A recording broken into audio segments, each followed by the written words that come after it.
भारत में सोने को लेकर कैसा क्रेज है ये तो हम सब जानते हैं। लेकिन अगर अचानक से ये कहा जाए कि सोना खरीदना बिल्कुल बंद कर देना चाहिए तो आखिर ऐसा क्यों कहा जा रहा है? आज हम इसी गहरे और दिलचस्प रहस्य को डीकोड करने वाले हैं। तो चलिए सीधे इस रहस्य के केंद्र में चलते हैं। क्या अचानक की गई ये अपील किसी बहुत बड़े आर्थिक संकट की आहट है, या फिर कोई वर्ल्ड वॉर शुरू होने वाला है, या शायद ये एक बहुत ही स्मार्ट और रणनीतिक बचाव का तरीका है? 10 मई 2026 को प्रधानमंत्री की तरफ से एक बहुत ही हैरान करने वाली अपील सामने आती है। उन्होंने सीधे तौर पर देश के विदेशी मुद्रा भंडार यानी फॉरेक्स रिजर्व को बचाने के लिए 1 साल तक सोना न खरीदने और पेट्रोल डीजल का इस्तेमाल कम करने की बात कही है। मतलब स्थिति वाकई गंभीर है और वैश्विक अर्थव्यवस्था की तस्वीर कुछ ठीक नहीं लग रही। यहीं से हमारी पड़ताल शुरू होती है। चलिए जरा इसके पीछे के गणित को समझते हैं। $72 बिलियन। जी हाँ, ये कोई छोटा मोटा नंबर नहीं है। भारत हर साल सिर्फ सोना मंगाने पर इतने अमेरिकी डॉलर्स खर्च कर देता है। आखिर हम दुनिया के दूसरे सबसे बड़े गोल्ड बायर्स जो ठहरे। अब कैच क्या है वो समझते हैं। एक तरफ तो सोने पर इतना भारी पैसा खर्च हो रहा है, और दूसरी तरफ अमेरिका और ईरान के बीच चल रहे भयंकर टकराव की वजह से कच्चा तेल $113 प्रति बैरल के पार जा चुका है। समस्या ये है कि सोना हो या कच्चा तेल, दोनों का पेमेंट अंतर्राष्ट्रीय बाजार में उन्हीं अमेरिकी डॉलर्स में करना पड़ता है। तो आखिर दांव पर लगा क्या है?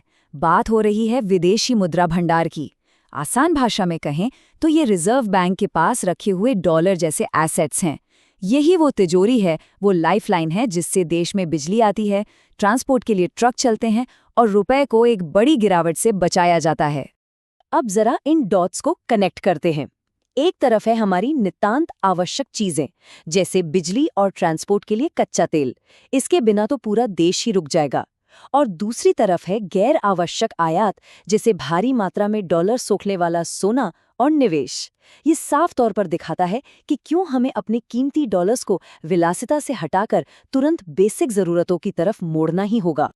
सीधा सा हिसाब है, सोना प्लस तेल मतलब देश से बाहर जाते डॉलर्स। और ध्यान देने वाली बात यह है कि ये कोई अंदरूनी खराबी नहीं है, बल्कि बाहर दुनिया में चल रही उथल-पुथल के वजह से हमारे डॉलर्स तेजी से बाहर खिंच रहे हैं। इसी भारी ड्रेन को रोकना सबसे ज्यादा जरूरी है। अब आइए देखते हैं कि ये सब कैसे एक साथ बिल्डअप हो रहा है। मई 2026 की शुरुआत के इस टाइमलाइन पर नजर डालते हैं। दुनिया भर में गजब की जियोपॉलिटिकल उथल-पुथल मची हुई है। कुछ ही दिनों के अंदर शांति वार्ता फेल होती है, कुछ बेहद अजीबोगरीब सीक्रेट फाइल्स रिलीज होती हैं, और फिर आती है ये ऐतिहासिक आर्थिक अपील। मिडल ईस्ट की हालत इस वक्त बहुत ही क्रिटिकल है। इस्लामाबाद में जो शांति वार्ता चल रही थी वो पूरी तरह से ठप हो चुकी है। सीज फायर बस नाम का रह गया है, मान लीजिए कि लाइफ सपोर्ट पर है। और सबसे बड़ी दिक्कत हॉर्मुज़ जलडमरू मध्य, जो कि दुनिया का सबसे अहम तेल मार्ग है, वो बड़े पैमाने पर ब्लॉक हो गया है। इसी ब्लॉकेज ने कच्चे तेल में आग लगा रखी है और हमारे राष्ट्रीय भंडार को खाली कर रहा है। और इसी भारी टेंशन के बीच 8 मई को अचानक एक बहुत ही अजीब सी घटना होती है। अमेरिकी युद्ध विभाग 162 सीक्रेट यूएफओ, जी हां, यूएफओ फाइल्स पब्लिक कर देता है। मतलब दुनिया पहले ही वॉर के तनाव में जी रही थी, और इस अप्रत्याशित कदम ने ग्लोबल नैरेटिव में एक बिल्कुल नया और अजीब मोड़ ला दिया। अब इसके पीछे दो बिल्कुल अलग थ्योरीज चल रही हैं। अमेरिका का आधिकारिक रुख ये है कि ये उनके नए परस्यू सिस्टम के तहत एक अभूतपूर्व पारदर्शिता है, लेकिन क्रिटिक्स और जनता का एक बड़ा वर्ग इसे बिल्कुल अलग नजरिए से देख रहा है। उनका मानना है कि ये टाइमिंग जानबूझकर चुनी गई है ताकि मिडिल ईस्ट में फेल हो रहे युद्ध से दुनिया का ध्यान भटकाया जा सके।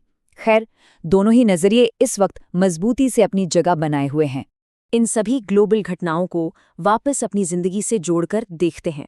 अगर दुनिया भर में ये तनाव ऐसे ही बना रहा तो 2026 के अंत तक महंगाई आसमान छूने लगेगी। सिर्फ पेट्रोल ही नहीं, खाने पीने की चीजें, रोटी, कपड़े, सब कुछ आम इंसान की पहुंच से बाहर होने लगेगा। ये एक बहुत ही वास्तविक और बड़ा खतरा है। और यही एंट्री होती है आर्थिक देशभक्त की। इन ग्लोबल झटकों और करेंसी क्रैश से खुद को बचाने का यही एक ठोस रास्ता प्रस्तावित किया गया है। तो इस संकट को हमारे दरवाजे तक पहुंचने से कैसे रोका जाए? इसके लिए 3 बहुत ही प्रैक्टिकल कदम सुझाए गए हैं। पहला, वर्क फ्रॉम होम करें और पब्लिक ट्रांसपोर्ट का इस्तेमाल करें ताकि ईंधन बचे। दूसरा, स्वेच्छा से 1 साल के लिए अपनी गोल्ड शॉपिंग टाल दें।